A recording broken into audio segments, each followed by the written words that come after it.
Megan, I'm here. You're in the right spot. All right, thank you. You're welcome. Hi, Carol.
I just realized my camera was off. Hi,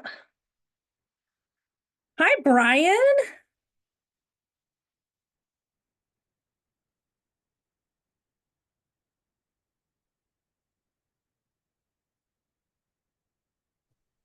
I think this might be better. Hey, Sheree, how are you doing? I'm good. How are you? I make all you guys mute yourself when you come in. I know. It's I'm good. How are you guys doing out there? um, we're doing great. We got our first job next week. I think you've been in touch with Tara about A it. little bit, yeah. When she Well, was actually, I quote. think maybe you were in touch with her about a quote we gave. Uh-huh. They're not going to be doing anything for at least a month and a half, 2 months. But that was good exercise. That was a good practice. But then Good. we got a job on it's a clean out. It's potentially an auction, but the sister passed away. She was in the house in New Jersey. They live about 140 miles away out in Pennsylvania, and they're like her sister is in her 80s now. The deceased sister lived here in New Jersey. So we're meeting them on Monday. We've got a whole schedule ahead. The whole week is pretty much filled up. We've got our new staff coming in, and so that's exciting. Oh man, yeah, you guys got a lot going on. Yeah, and I don't know if you're aware of it, but we're actually doing something regarding the caring for a cause in February. Tara is hard at work on that, so I think you're going to hear more about that. So Very right now, I'm cool. just not going to say too much. Okay. I don't want to get in trouble. All right. Well, I can't wait to hear about that. Yeah. Hold on. Kathleen is in the wrong room. I'm trying to get her this link. Give me 1 second. Ah, like there must have been an issue. Am I in the right room? Because I don't Yeah, see. you guys are all in the right room. I know I realized I had a Teams invite still on that calendar invite. Oh. I hope that's not. I really wish my computer would work for me right now.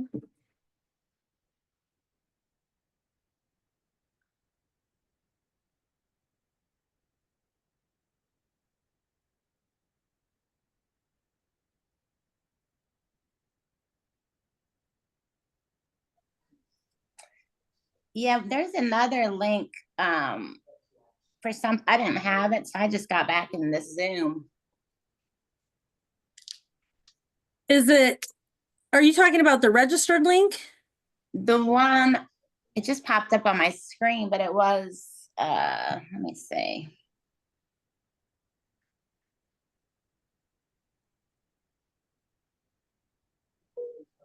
Mhm.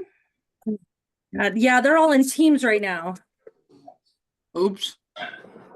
Yeah, so I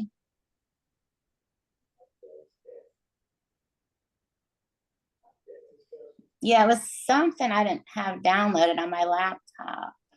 Well, it was Teams, and so for some reason my Outlook automatically puts the Teams in there as like the location, but if you're all reading, it says to register on that link, and that was just like an oversight that I was not aware of.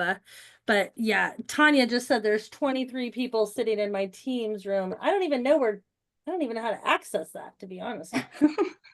I don't even know if I I'm have not the even link. seeing like on my Teams like where I would even like how there's even 23 people there. So hopefully they're coming. Is there a way to merge them? No, Of course not. not that I'm aware of. I don't ever use Teams, but I got Tanya over there. Hopefully she'll get everybody to hop over in here real quick. Oh, okay. Kathleen is coming in. All right, here's a couple of people coming back.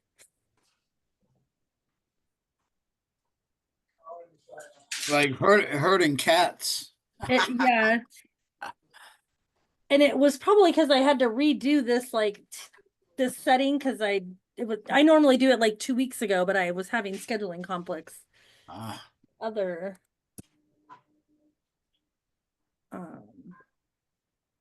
I just sent it out to our little training group, so told them when soon. So hopefully they will be able to get in.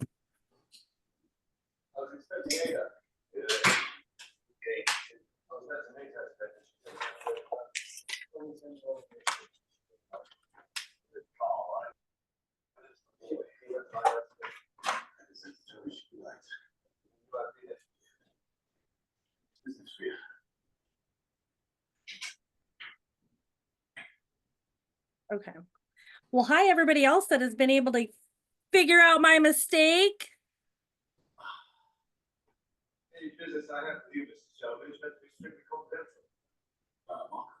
We'll just give them a few more minutes. Hey, Erica or Scott or Katie or any of you that just hopped in, were you guys in the Teams room right now? Yes. Yes. Okay. Yes. Okay. I wanted to make sure some of you guys I knew there was like 23, Tanya said, so I'm gonna make sure we're getting y'all over here. Hi, Sheree. Hi. Sorry, Kathleen. One thing I've learned this year, it's to get in the right meeting. There you go. Right? I mean, it helps when the host sends you the right link. There's like a register here, but then there's this random Teams meeting link. I don't even know how that got there, to be honest. Okay. All right, I seen people coming in, so let's see where Dershie's. Oh no, Dershie's here. Okay, I see her. Can you see me, Sheree? No, I can't see anybody. I don't know. Do I? Okay. Let me see if maybe I have it. Hey, For Sheree, you, but we're I on can't our see way anybody. over from Teams. Thanks, guys. Sorry, I did not know that I had that error in there. I do apologize to all y'all. That is a user error. We'll own it all day. I think Tanya's getting them all corralled in here for me. What a good new coach we got there, that Tanya Allen, eh? All about this bar. It's like 700 feet away, 700 yards away. And I was like, y'all got, yeah, we got this. I said, y'all got full bar? He said, no, we got sodas and stuff like that. This is a sober bar. And I was like, Oh, no, God. never heard of that. That's a nice looking. That's an interesting concept. No, it's nice. It's a sober bar. Yeah, sorry, guys. I know we've got 23 people that were in the Teams room right now, so I just want to give it a few minutes to get them all over here. I'm going to send it out now. This way.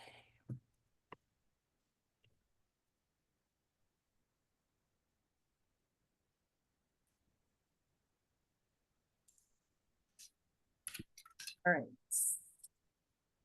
All right, we got a few. Okay. We got a good decent amount of you. I am going to go ahead and share. And I'm going to introduce our hostesses today. Let me pull up my PowerPoint again. All right, so everybody can see the wrong screen. Oh.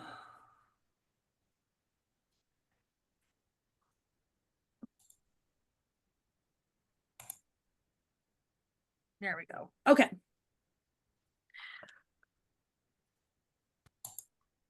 All right, guys. So thank you all. I really am sorry I made that really more confusing than it needed to be, but I'm glad you were all able to get over here. I really appreciate you sticking with us. Today we're going to talk to two rookie owners that just completed their first year. Both pretty much running this business solely on their own with no like spousal support or really any massively key players on their teams.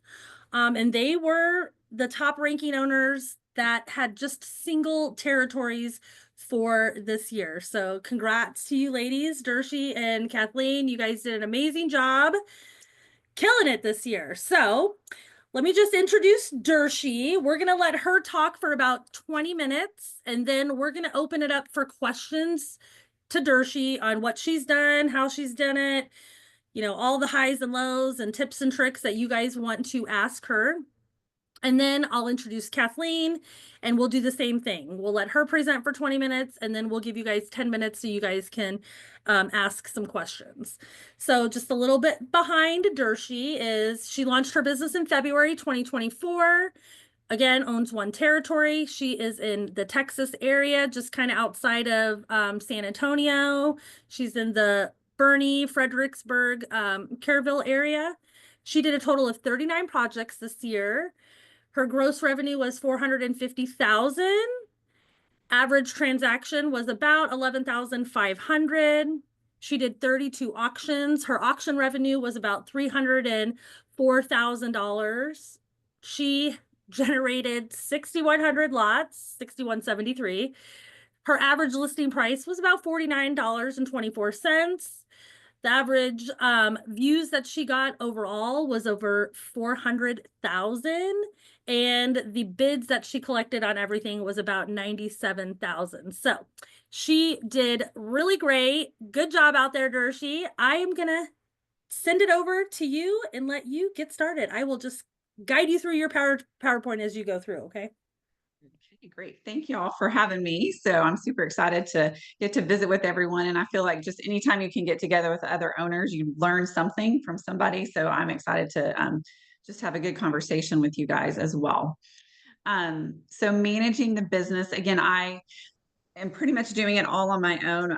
My husband does do some marketing for me a couple days a week. He has a background in marketing sales, which is wonderful. So that's his specialty. So he goes out a couple days a week and does that for me. So that has also been helped in my success as well. But as far as managing the business for staff, I use Connect Team. It's really easy for me to put my jobs up there, and then really to have it flexible part-time work. So that's one thing, that way I get people to work for me is I'm like, oh, it's flexible, and I am really flexible. So I'm a pretty easygoing person for the most part. So again, it's part-time. They work when they want to. If they don't want to work, that's okay. I have plenty of other people that do want to work. So I just put it on Connect Team and then let them decide which jobs they want to take. And then also that's the way that we keep their time as well. So through that app. So I don't know, hopefully, probably a lot of people use that as well, but I found it very helpful. Team structure, it says includes a potential new hire showing promise for management roles. And again, when I'm looking at someone to hire, I'm really looking to see kind of what eventually I could work them into some other roles, kind of what their gifts are, if they've done some marketing before, or if they've done bookkeeping before, or, you know, what it is, it's kind of their specialty. So I do look for that. And then currently I do have two, they're really part-time people, but they do pretty much do full-time hours. And then I have 10 part-time people. So, and I'm just hiring about 6 more people for the new year, because one of my goals, we'll talk about that later, is to be able to have 2 different projects going on at one time instead of just one at a time. So again, that's the hiring plans down below. That's what I just talked about. So Our referral partners, again, build those relationships. My husband, I will give him kudos. That is his specialty. He's great at that. And I love doing that too. My prior job, I was a physical therapist. So I'm used to working with seniors and used to doing a lot of one-on-one with them. So it's great to be able to build those relationships. Do presentations whenever you can. Again, my husband will set those up and then I go do the presentation. And so that's really good. I've done them at churches and then again, a lot of real estate agencies, a lot of assisted living facilities. And again, we'll sponsor different, anything they want us to sponsor, we say yes to, and we'll sponsor it. So that's a great way to build relationships. And then I did secure a couple of moving companies and that's been a really great thing as well. So just working closely with them. And again, I only use high-end moving companies. So they have to be really good at their job because I want to, when we're in the independent living and assisting, I want them to do a great job and reflect well on us as well. So, and then partner with as many realtors as possible. So I have lots of friends that are realtors and then just different realtors I've met throughout the community. And again, once you start going with them, I feel like once you get going with them and you do a good job, then they're going to keep referring to you because you really do bring benefit to them and help them out and help them be able to get a house sold. Approach taken, again, this talks about my husband doing a lot of networking and marketing for me. All the ladies in the senior living seniors love him. So when I go back, they're like, oh my gosh, your husband came to visit me. And they just go on and on and on. So they really do love that. So it's super, super fun to see.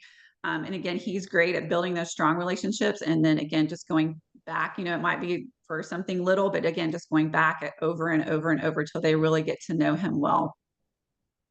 And then again, if there's any other events that we can attend to, like if, assisted living is having a grand opening, we're there to meet people and to attend that.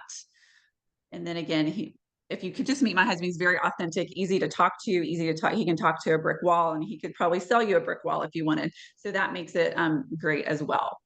So what's up and coming, potential partnerships with a moving company. I was just talking to someone this week and we're going to work with him, but he is trying to get some government contracts. And with that, then we could go in and do even the packing and then doing the resettling part on all his government jobs. So that's kind of exciting there.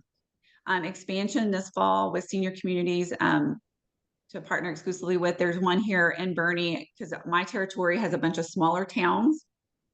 So I live in Borne. So that one, there's one company here and it's called Minger Springs. So it's really large. It has the independent living, assisted living, and then they're building a whole new facility for more independent living. So that's going to be really big for us in the fall. It should be open. So we're hoping to get a lot of moves from that.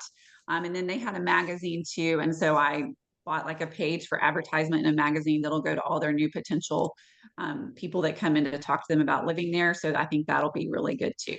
So. Clients, again, communication. And I always try to think of the little details to think ahead.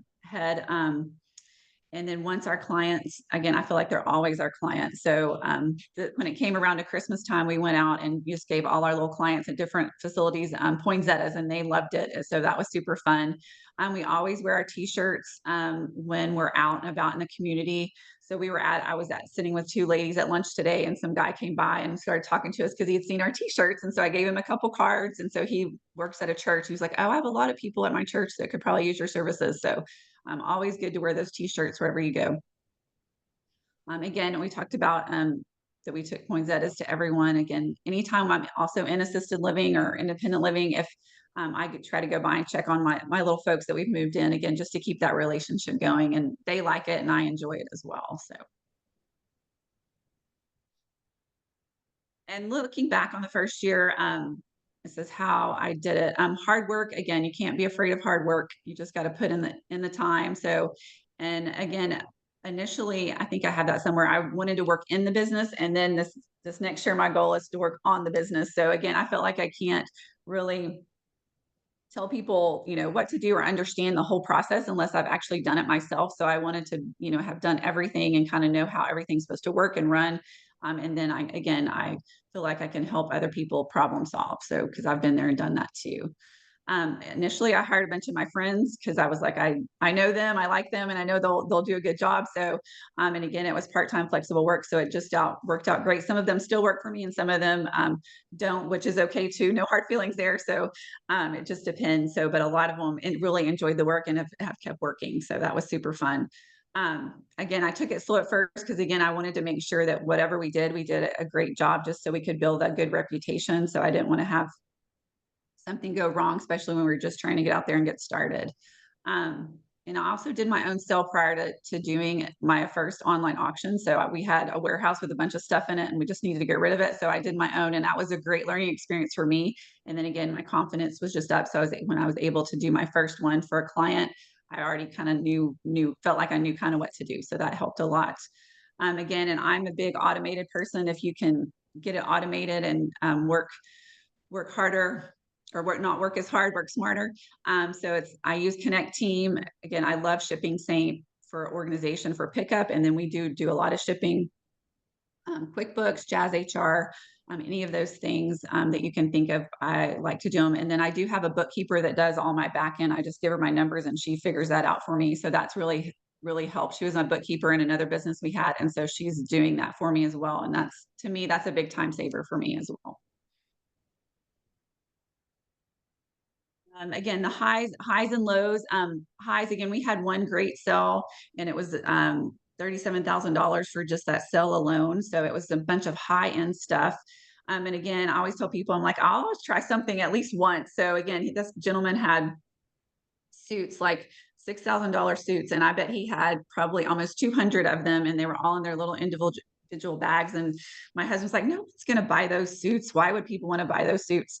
And I was like, well, I don't know, but we're going to try it. And so anyway, the suit sold really well. And he had, high-end shoes and cologne. I mean, you name it. It was just all super high-end stuff. And so that's why that sale did so well. And it was super fun for all of us. So, and then I feel like helping clients is rewarding. So again, I love doing something that's rewarding and that's helping others. So that's just always a high for me. We did a move today for a little lady going to memory care and we packed her up, got her moved and unpacked her, probably I think it was by 2:15 today. She was all set and ready to go. So the family was so happy. So that's very, very rewarding. Again, referral partners just continue. Once they can keep sending you referrals and you do a good job and they keep sending you ones, that's just a great feeling too, because you know that you did a good job. The lows, probably frustrating for me initially, was the estate sales, because I guess there's a lot of estate sale places here in this area. And so I would go and talk to people about, wanting to do it and talk to them about the costs. And I mainly do online auctions. So talk to them about that. And it just was hard for them to get that concept. And it seems like they would just not go with me and go with a estate sale company. So again, the more I've done and I've learned, and again, I'm not that frustrated with anymore. So again, if they want to just do a estate sale, they can. I think ours is much better and they would do better with me, but again, it's their choice. And I also had one little lady that called me and she had an estate sale done at her house. And then I went over to her house. She was almost in tears and she was like, I don't know what to do, but they had left her house like someone had a huge party and just trashed her house and left it that way. And so she was just so upset because she was moving in a couple of weeks to France and she was like, I don't know what to do with all this stuff now. So, and she could have had a whole nother sale with us just on the stuff that they left.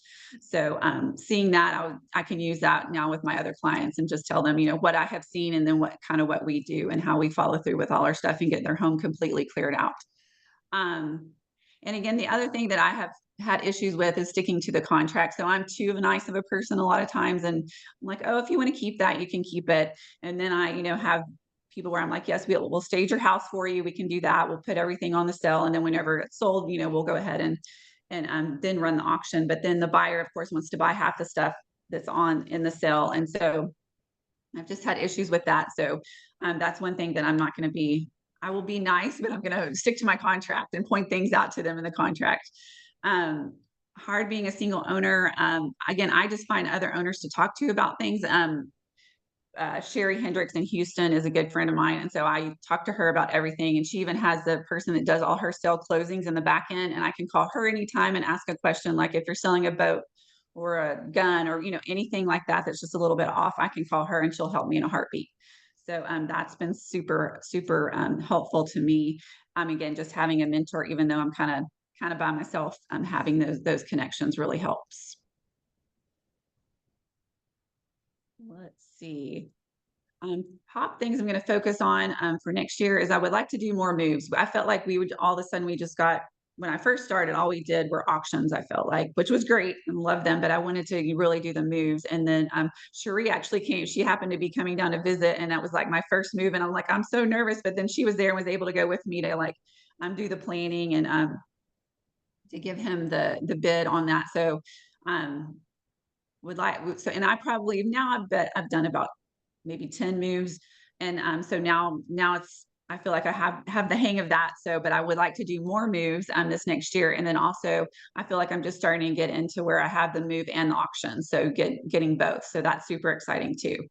And then I would like to get a training program for all the new people I'm going to hire. So right now we just do training on the job, and I know we can do a lot better at that and have it more streamlined. So that's something that we definitely need to improve on. And then again, moving a few different staff people that have been with me into more leadership roles. So that's something I'm going to do here in the near future. And then again, one of our downfalls I feel like too is we're slow, and when we're taking pictures, just we're not efficient enough on that. So just trying to get people to move a little faster and be more efficient when we're getting ready for the online auctions. So. All right. Well, that is it for her presentation, you guys.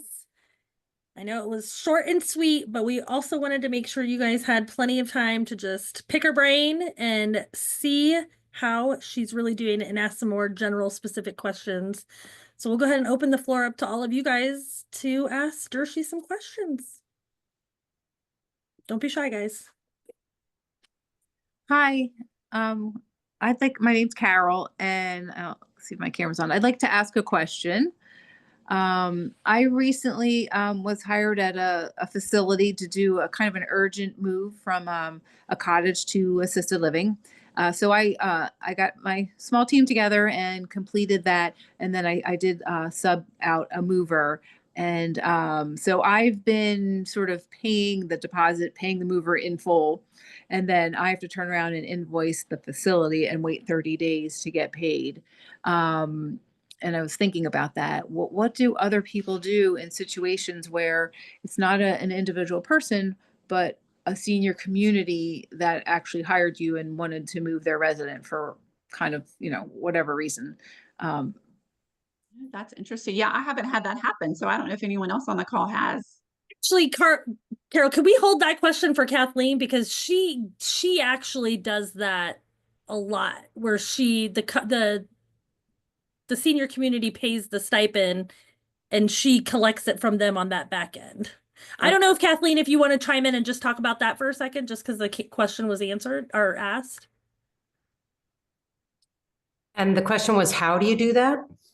Well, like, in other words, I filled out W-9 and everything with this facility so I can invoice them and they will pay me, but it's kind of like a net 30 type of thing when it gets submitted. So, well, yeah, I mean, I've gone by and gotten to know the managing, financial person at the one that does this the most.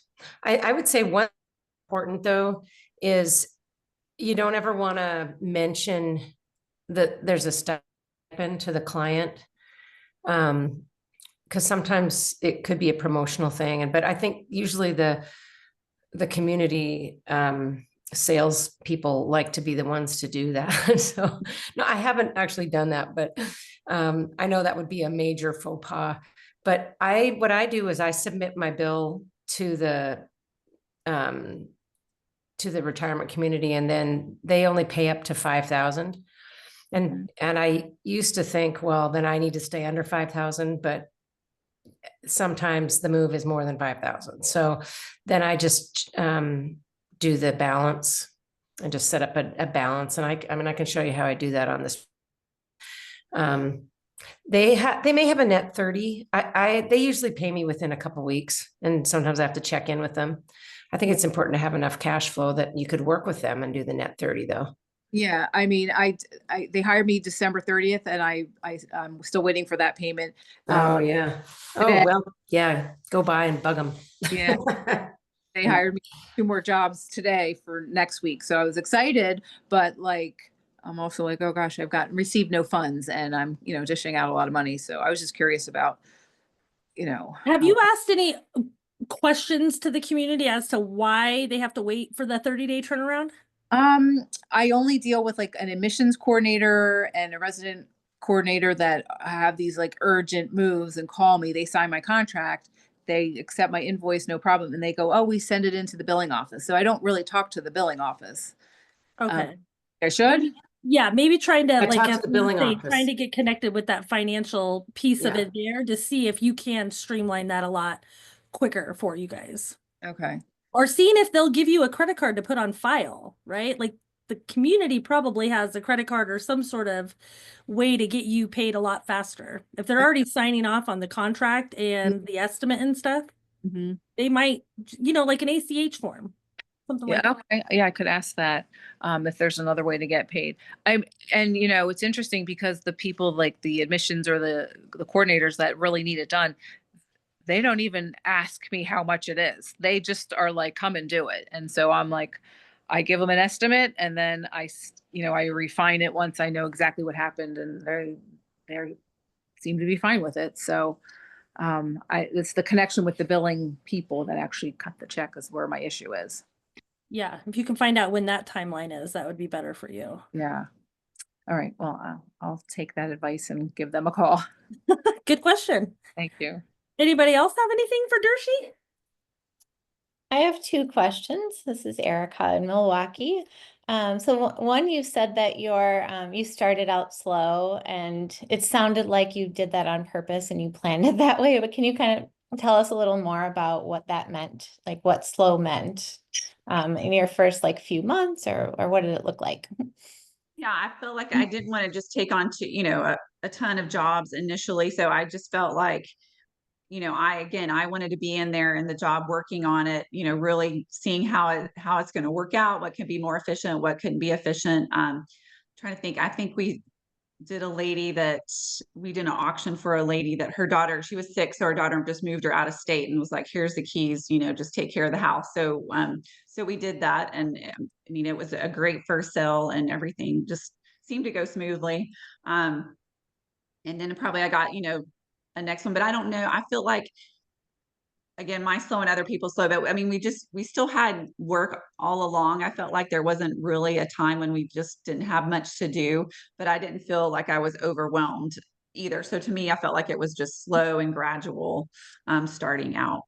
So, And then my other question was when you said you wanted to improve your time taking photos, can you tell us kind of a little more about that? Like how long does it take you to get a listing? Yeah, like because in training, and I don't know if they still do, but they would tell us, you want to do 6 pictures an hour, which again, you can do that if you're doing furniture or if you're doing, something that's easy and quick. But, if you're doing a bunch of dishes and china and all that kind of stuff, it takes a lot longer, or it does my ladies, it takes them a lot longer. And even I had my daughter work for me this summer. She's a college kiddo, and for her to hustle and get six lots done an hour, and once you added up her time, I mean, she was having to really, really, really book it to get there, and then sometimes she didn't even get there. So just trying to find that balance and what's appropriate. And again, sometimes I think it depends on what you're actually taking the pictures of, versus how many lots you're getting done that day. So I don't know if anyone else that's one of our downfalls too, is that we try to put really good descriptions in and lots of pictures, and like that doesn't take 10 minutes. So I was just curious how other people are challenged by that. Yeah. So, and again, and that's, when I look at my bottom line, I'm like, okay, how can I improve this? Well, I can improve it by shortening the amount of hours that we have to work a job. And the only way to do that, I feel like, is, when you're taking pictures, just to move a lot faster. So, so yeah. Thank you. Anybody else have any questions for Dershie? Hey, yeah, this is Joan from Hershey. I'm sorry if my camera isn't on. Do you market to senior communities that are off campus, like, so they're not associated with the senior community. They're like over 55 communities. Do you market to them? And if so, how do you do that? So yeah, I mean, we market to anybody and everybody. So yes. So yeah, he'll just walk in and start, tell him who he is and just start talking to them, and just explain what we do, and, just start that conversation and give them, pamphlets and brochures. And then again, he'll strike up a conversation about something to find something in common with them. And then, he just goes back every couple weeks to see them and just builds that relationship with them. And it does seem to work, because I'll have people call me out of the blue. I'm like, oh, so how'd you hear about us? And it's somewhere where he went to market, a week or two ago. So, but a lot of it around here, it's just, especially where I am, people just don't know about us. And so once they do, it's a pretty easy sell, once they hear about what we do. So in our area, a lot of those community centers within like an over 55 are not manned by a receptionist. It's used in the evenings for something, or there's a library that people get to use at certain hours. So I see. do you know, like, are there ways of finding out how to reach the person that's in charge of that? Joan, are you talking more specifically about like full-size house communities? Yes. Yeah, Not associated with. Yeah, you want to take the approach of trying to connect with the HOA. Right, but how do you do that? Like, how do you find HOA info? Maybe going online for that specific community, maybe asking a real estate agent that has like sold houses within that community, because they're gonna have that information when they're selling the house to the new owner, because they're gonna be working through all that with setting up the HOA, what those HOA fees look like, and that sort of thing. So I would start with trying to like just see if you can see what the community can offer online. Like out here in Arizona, we have like Del Webb communities, which I know they have a lot like in Florida as well. So like I would start at that like Del Webb HOA, trying to start there. If you can't make a connection with a real estate agent that's maybe working in that residential community area.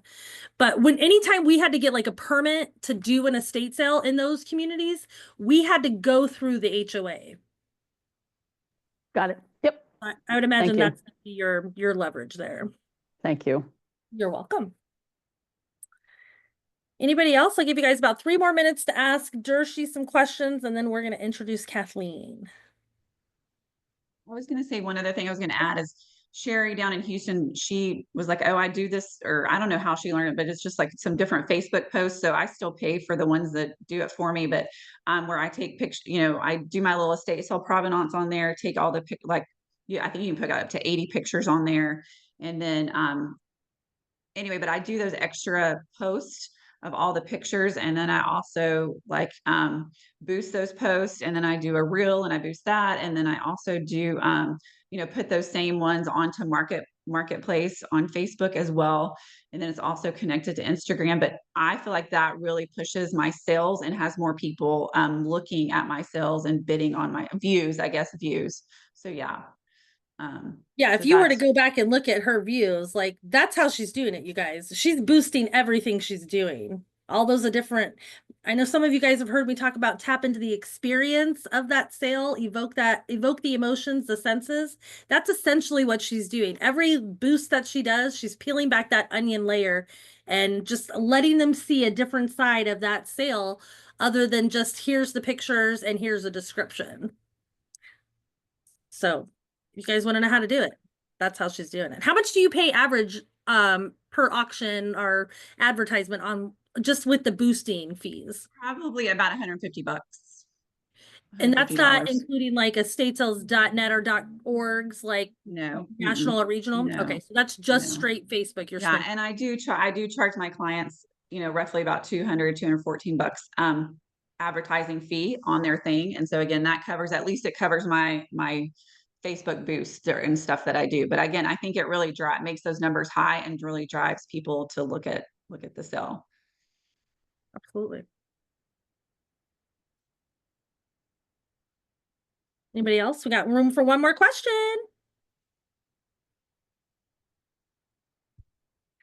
All right, let me move over here. slide on over to Kathleen. All right. So Kathleen, she's in Tulsa, Oklahoma. She's a transfer owner. So she bought a pre-existing territory, but I think she's tripled the revenue that that pre-existing owner has done. So she has really blown up that territory more than what she purchased it at. One territory she owns, 33 projects total in the 2024. She grossed 423,000, just a little over that. Her average transaction was about 12,800. She had 18 auctions that she generated, and that revenue was about 122,000. Her total lots listed that she listed were 17,025. Her average lot value is 71. She had about 138,000 total views and 1,744 total bids. What I'll also say about Kathleen is she dabbles between in-person and online auctions. She's not afraid of a flash sale or a private buyer sale or an in-person sale.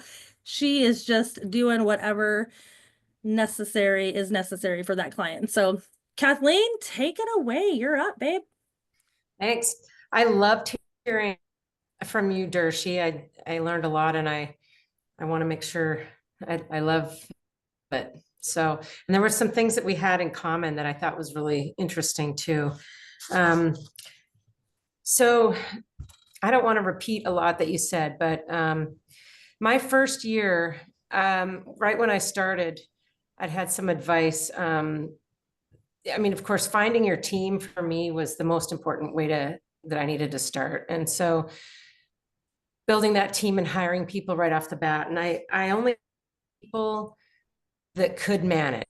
So when I was interviewing, and I had a process, a set process. I've done a lot of hiring in other jobs, and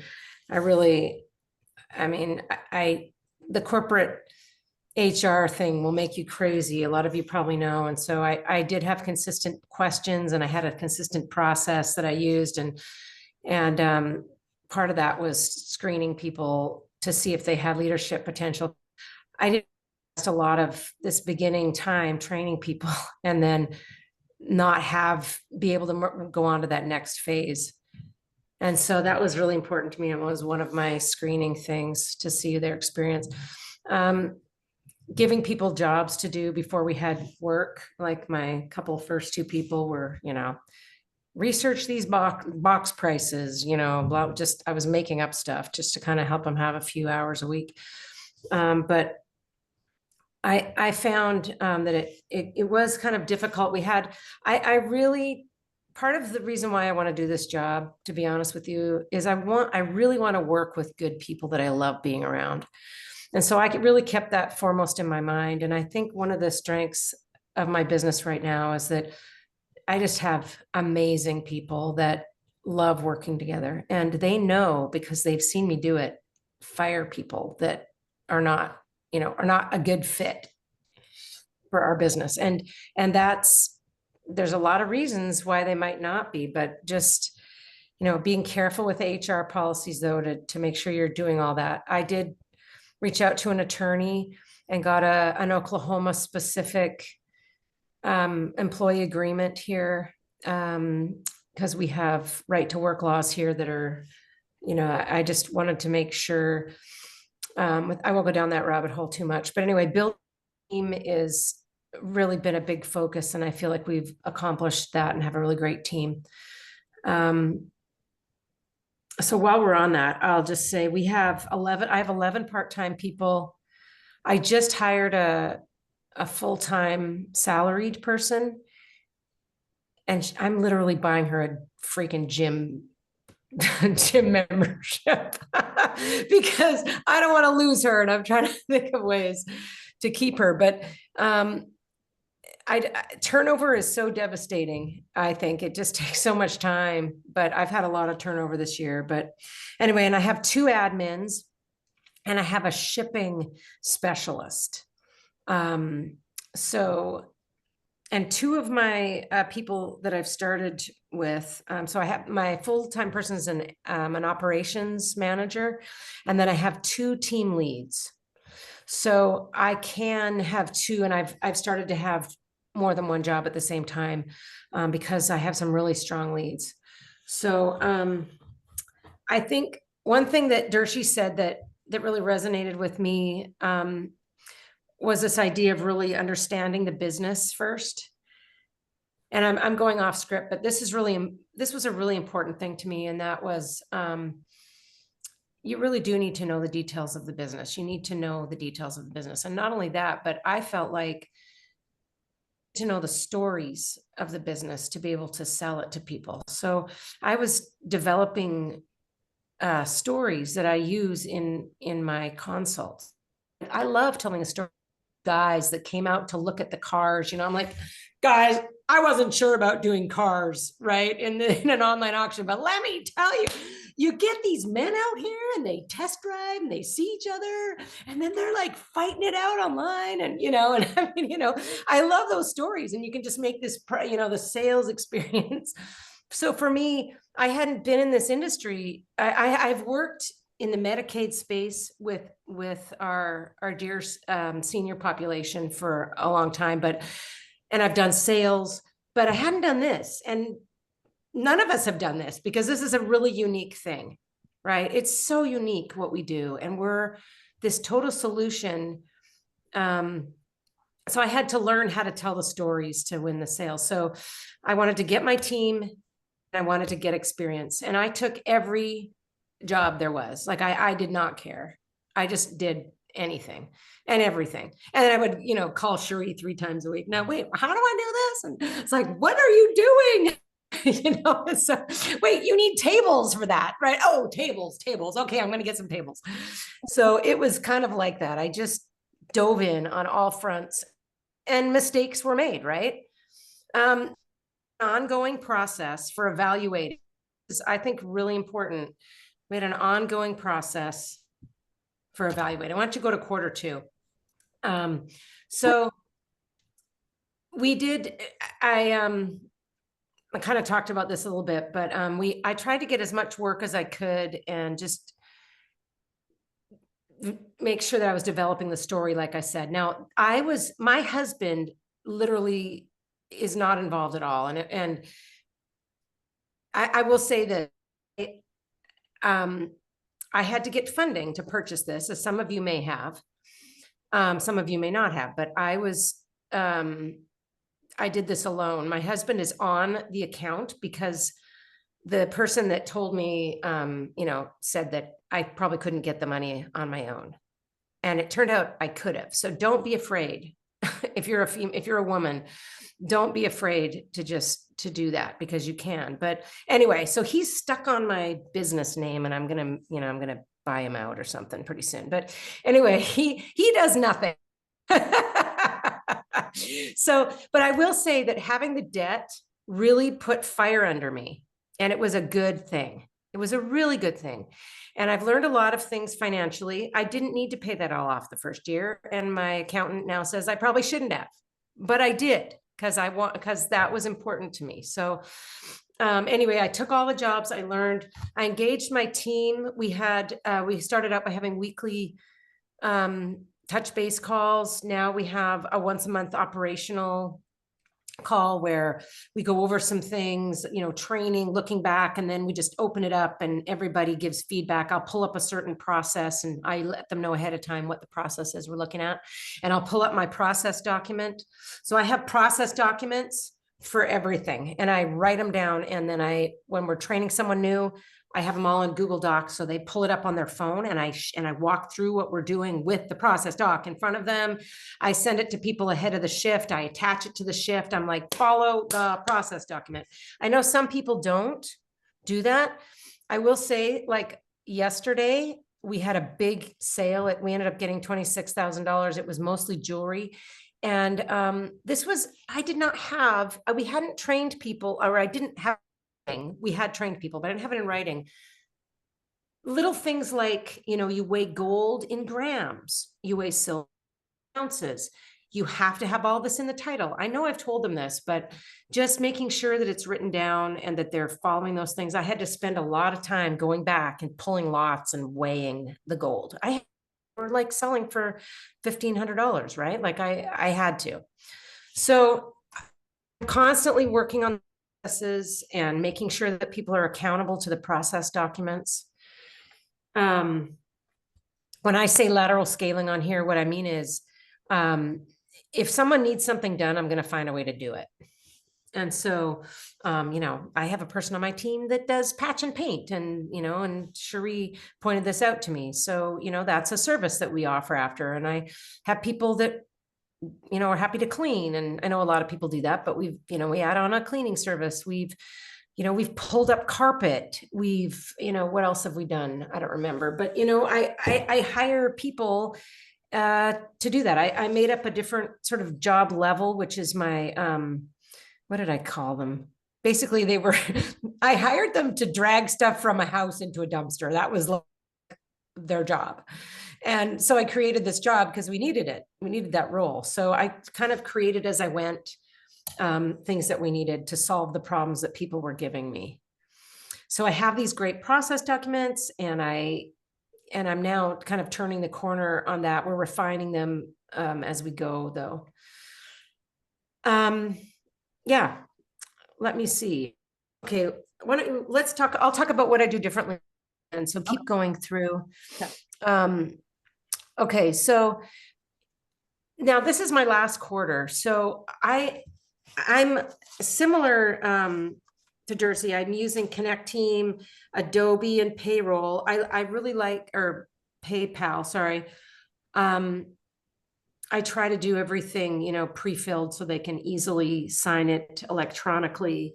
And then Shipping Saint, we also have bought, you know, drunk the Shipping Saint Kool-Aid, and I love it. And QuickBooks and Jazz HR. And I've had to hire and fire a couple of bookkeepers till I found the right one. Same thing with my accountant. I've got a great one now. And lawyer. So, I mean, I wasted a lot of time. I had to have the right people. So if it wasn't working, I fired them and got a new one. So there was some turnover, but I needed to do it. And now I have the dream team of all those people. I think that that's really important. So my goals right now is I'm starting to not be on jobs, which is really good. I had hip surgery. I was out for all of December. I wasn't working in December. I had surgery in November. So my team was forced to do some stuff without me. I think I made some decisions that I don't remember, which may not have been a good thing that they called me for help. But anyway, it went well. And I'm glad, because now, you know, my operations person is like, nope, you've got other things to do. It's okay. I got it. And so that's been a really positive thing, to just kind of force myself out of the job now so that I can do more jobs and more networking. So, okay, I'm probably out of time. I have other stuff I wanted to tell you though. The referrers that I use the most, retirement communities, I mapped them out. You can use AI to come up with a really great, you know, a route that is efficient, so that when you're in a certain area, you know where all those certain communities are. And that's probably not hard to do anyway, but I try to drop by as many communities as I can when I'm out. Going by like Dershie and visiting past people, and, you know, dropping by the desk, hey, you know, yeah, moved someone in here, you know, kind of thing, and make sure they know who you are, drop off cards every time you go in. And then realtors, of course, with lots of realtors. And I love the realtor deck that we have in Fran Connect. And I think that the pain points of realtors are addressed well there. You can look it up, and I've used that, and, you know, I think it's really a good way to promote yourself with them.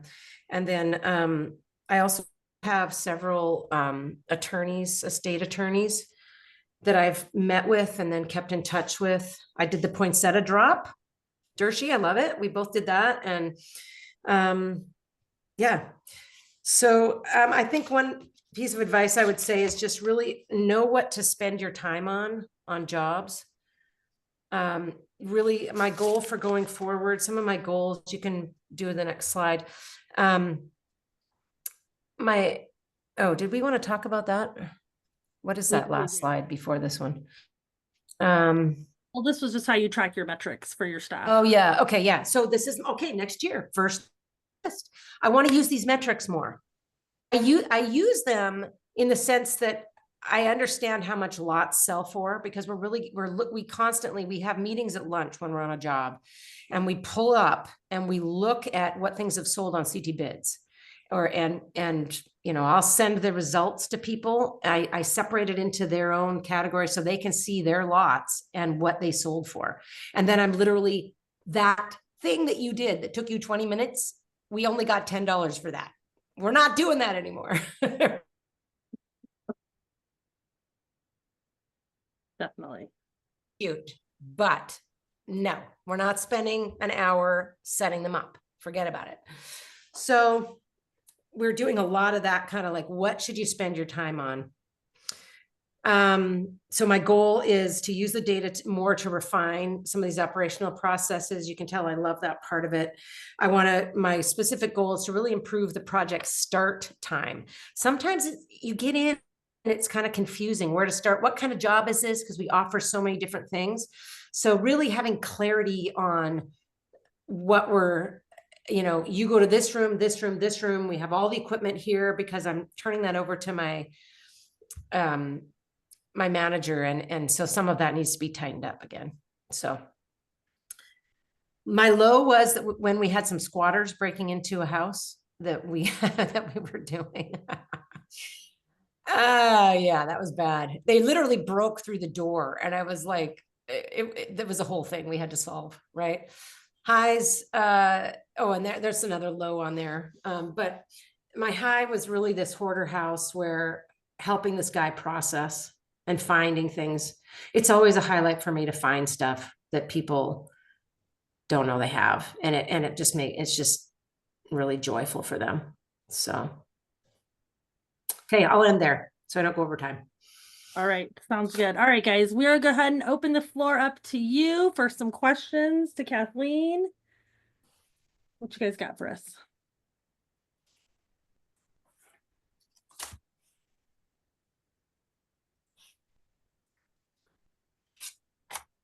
I have a question. I guess I'm really curious about the people who broke into this house. What did you guys end up doing? Did you call the police? Like, how did you handle that? Yeah, so it was in a neighborhood that wasn't great. And I went to the police office. I called them. I had them come out every day for a week, and they wouldn't leave a car there. It was just in a neighborhood where they're like, yeah, whatever, houses get broken into. So thing.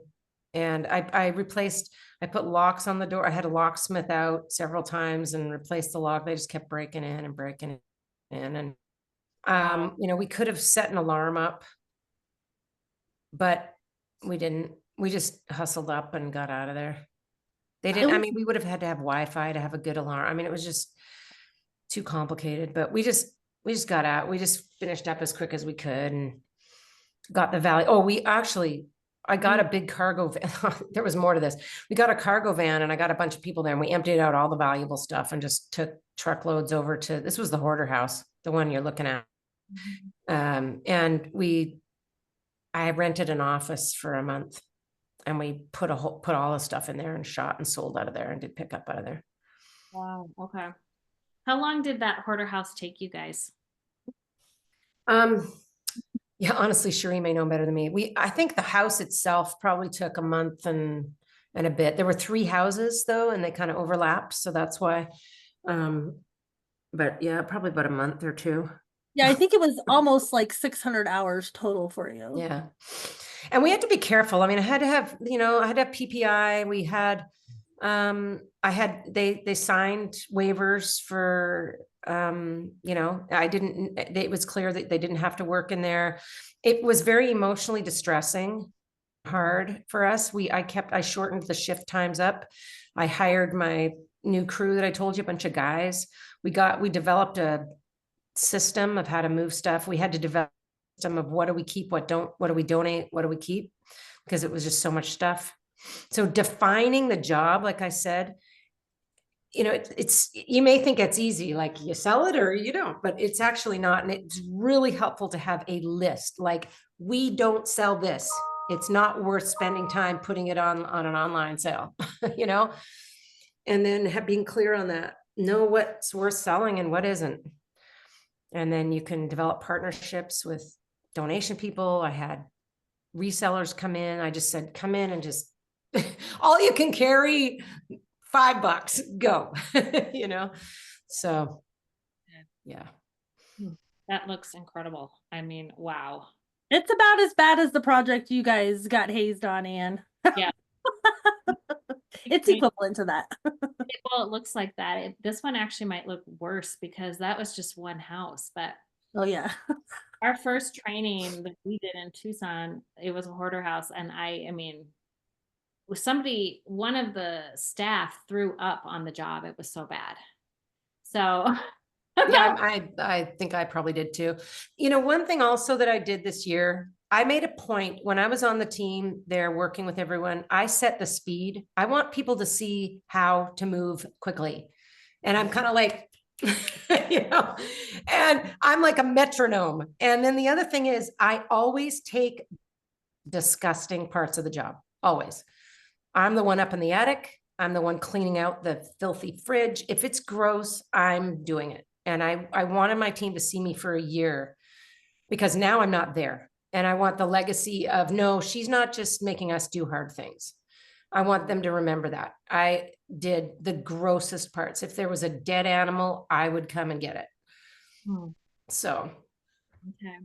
How long did you do that? Like, I mean, you say you're not doing it now, but did you do it really for the first 9 to 12 months? Yeah, I was on the job. I really feel like it takes that long to train him. And there's still more training happening. But like I said, I had surgery in November and that was like mid-November and then I was out. I'm back in now, but that's when I hired my full-time person. And I'm very tolerant of people making mistakes. And I make sure they know that it's okay. We're going to analyze it. We're all going to learn from it. It's fine. Go do your best. You know, there's been some, you know, someone dragged a metal thing down someone's really nice wood stairs. And I'm like, you know, I wasn't there. We fixed it. We talked about it. It you know, like just try to show love and make sure that team is happy to come back. And I'm picky about standards, but if they're going to be trying their best and make mistakes, it's okay. And so that process of letting go took me about 10 months. She did have some turnover with her staff in between that time too. So that was a challenge for her. If she would have had the same staff as she did when she first hired, she probably would have been able to come out a lot sooner than she had. But because she was losing people and then that constant like training process, it does make it a little harder. Yeah. But I'll also say in Kathleen's, experience here, she did not really focus heavily on the networking and the outreach piece. She did it when she had time and when she could fit it in between really running her operations. But she really wanted to get a grip on the operation side of it, get those processes in place, and get that debt paid off, as she had mentioned earlier. And so now that she's hired this full-time BDR person and to really step up, it's going to allow, or not BDR, operations manager, it's going to allow her to be in that networking outreach realm way more this year, which will definitely elevate her way more than she already is. 65% Google leads, 35% word of mouth and partners is how my business is right now. Love that you know that number. How are you getting that many Google leads? Well, and also, when I said I had two admins, we're doing like Dershie, we're trying to do social media. I'm sure Dershie's is better than mine, but local media, I actually jump on those calls with whoever our marketing firm is, I forget their name, but I go on with them and I kind of hassle them a little bit and make sure, how come I'm not at the top of the Google search? Can you fix that, please? Mm-hmm. Right? So that helps. Because I literally think we might be at the top. And so we're working on doing those things. We have very active social media. When we list a sale, I have a whole process doc for my marketing person, right? My admin, and she's putting it here and here and here and here and multiple Facebook group, next door and all of that. And then we're putting not LinkedIn, but I think we have an Instagram account. We could be doing, honestly. Kathleen, you also did Google ads for like 2 months, right? 1 month or 2 months or something. You had some Google ads. Yeah, that's true. That's true. I did. Yeah. So that probably helped a little bit boost that up Yeah, to that's true. 65% number. Yeah, I probably should do. I don't know how we are, but people just Google me and I ask them and they're like, I Googled you. So I don't know. But yeah, 65% is coming from Google. And I feel really passionately about what we do. Like if you're afraid to charge, I remember my job and I went in and I bid her for $15,000. It was a move and I just kind of laid it out there. This, I followed Accelerator and this is how much it is. And I was she thought that it was worth it. And she's been amazing and gave us a great review. And, just believe in what we do. It's unique and people need the help, and the value of their home when they sell it will pay for it. If we did a lot of end-to-end jobs, floor plan to broom clean. Hey, Kathleen, I have a question. One of the things I saw on your slide, you said don't overbuy. Yeah, that's just me. Yeah. You can tell I'm kind of a scrappy tightwad, right? Yeah, but I think I'm kind of guilty of that. So I've been kind of reining myself back, but I just wanted to know what your experience was with that. Well, I think one of the things I did was I bought these big bins because I trained with Rex and he had these cool dollies, and then I bought the big bins and I bought the bins and came home and the medium-sized boxes don't even fit in them. So I'm like, oh my gosh. So I just wait until I need something. And then and the other thing is there really is a lot of stuff. And Cherie tells us this all the time. You can get a lot of stuff on the jobs that you need. So then I'm kicking myself. Why did I buy all those cloths? They're not even the right color anymore anyway. So I don't even use tablecloths most of the time, but I'm just out there hustling and much until you need to buy it. Right? Like nice auction signs that I put up. I have nice little arrows directing them to the house. I have tons of t-shirts to give my team. I actually found my own t-shirt guy and got it approved. And what do you really need, right? Like, I don't know. I got a dolly off of a job. now I have 6 dollies. I got a step ladder, and I had to start getting rid of them. I had too many, so tables, you need tables. I have about 18 tables. I don't know. I didn't get a storage unit until my husband couldn't park in the garage anymore. And then got to get a stupid storage unit and tried to find the cheapest one I could that was in the right place so that we drive close to it when we're going to our thing. But Thank you. I don't know if that answered your question, but just it get did. it when you need it. And Anybody else have any questions for Kathleen?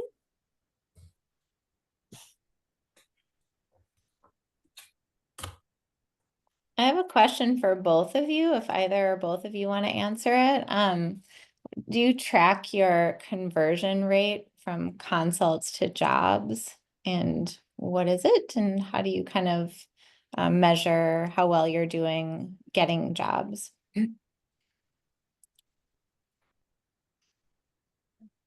Who wants to go? Dershie, I can show you my. I thought I lost everybody. I don't track it as well as I should. If someone else was doing it, I can guarantee you I would track it. But since I'm the one doing it, but I would probably just guesstimate maybe 70-30 as far as, and again, I think a lot of it is sometimes people are like, oh, that's just way too expensive. I'm not going to do that. So, and again, a lot of times when I'm doing the consult, I can tell that I'm like, they're not going to go for this. I can, just talking with them, I can tell they're not going to do it. Sometimes I'm surprised, but most of the time I can kind of read that, okay, yeah, they're going to do it or no, they're not. So, but I find it's mainly just a, you know, a price thing or a money thing, or, you know, they just don't want to give that much away of their, you know, they don't want to give 40% away of their stuff. They want to make money on it, or maybe sometimes they have to make money on it. So, then I, you know, I just don't know that we're the best fit for them in that situation.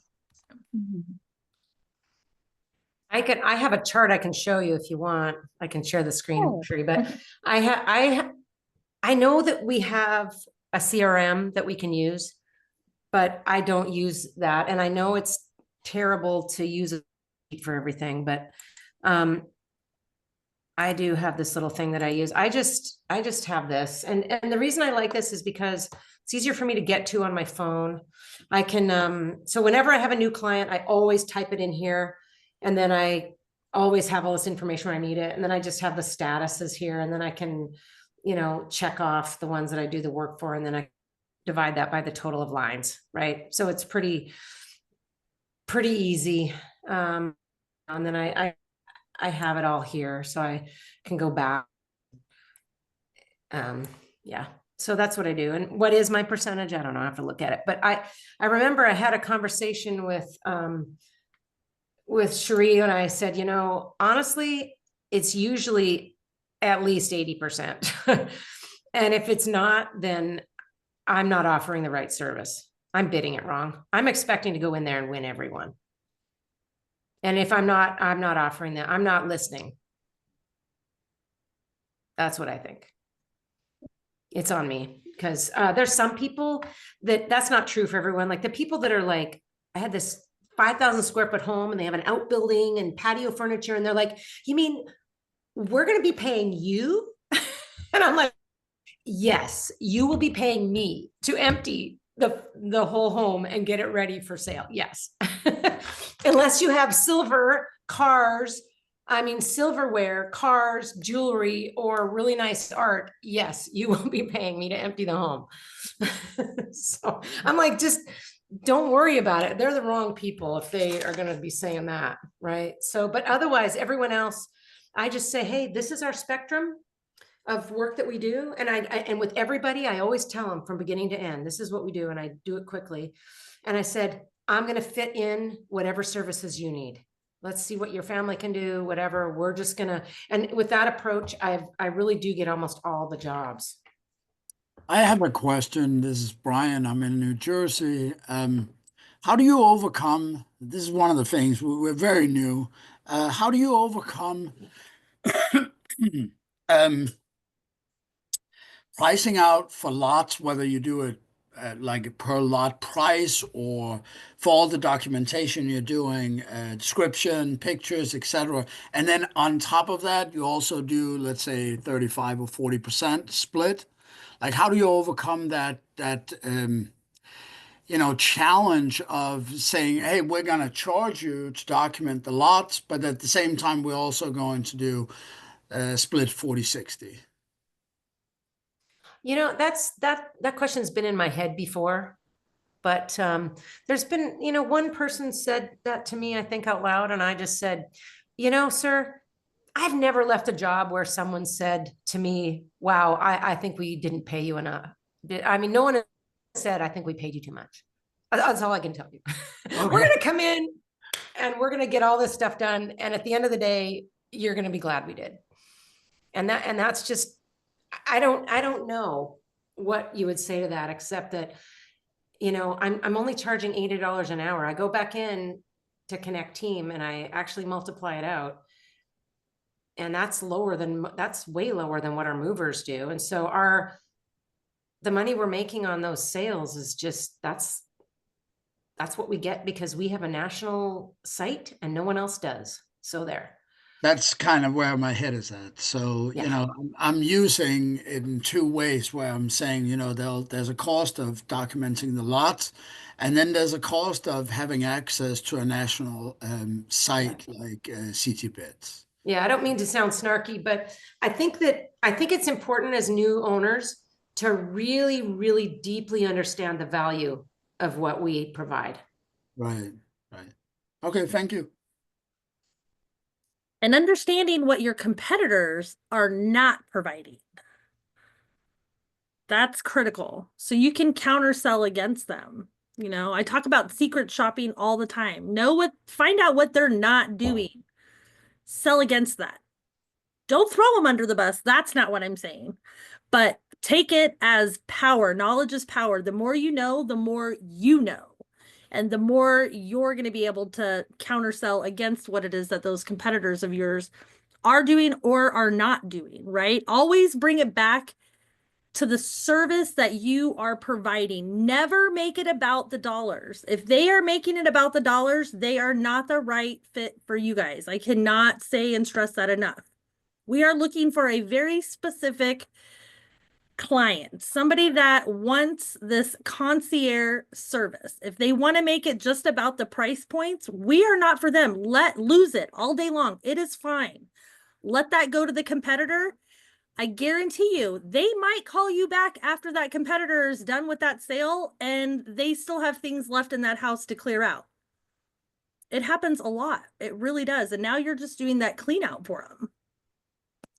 So know what your competitors are selling, how they're selling it, how they're pitching it, how they're making your prospects feel, right? What does that consult feel like for them, for you?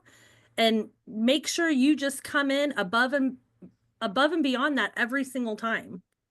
It's like if you guys, any of you guys are athletes out there, right? Like these professional teams, I talked to Daniel Howard about this morning. These professional teams, they watch film on their opponents.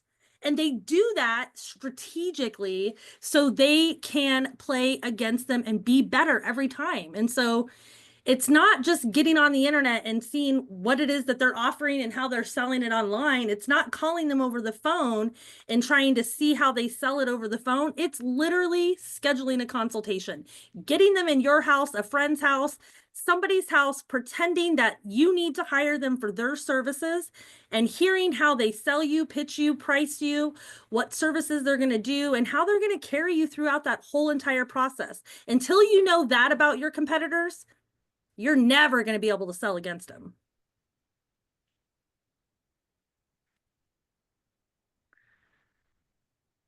All right. Good question though, Brian. Any other questions, anybody? Before I let you guys go, Dershie told me something really great this week about Shipping Saint that I did not already know. So Dershie, can you just talk about how you are going to leverage Shipping Saint this year for more reviews? Yes, there is a tab. I have to go back. I think it's in your settings or something that you can go to, and you can actually put your link in there to your Google review page.